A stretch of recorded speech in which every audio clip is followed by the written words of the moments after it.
You ask Tiger to calculate. This deals with linear inequalities with one unknown.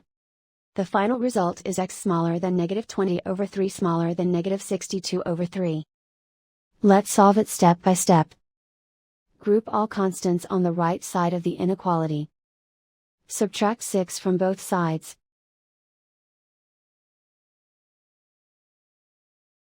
Simplify the arithmetic.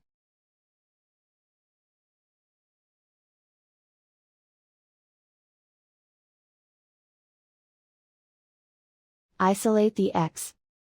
Multiply both sides by inverse fraction 5/3.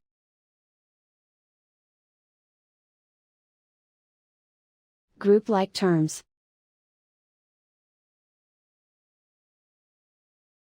Multiply the coefficients.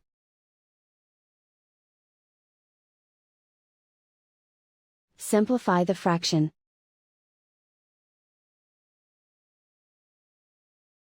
Multiply the fractions.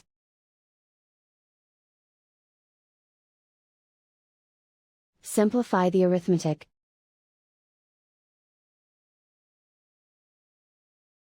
Plot the solution on a coordinate grid. And so the final result is x smaller than -20/3 smaller than -62/3.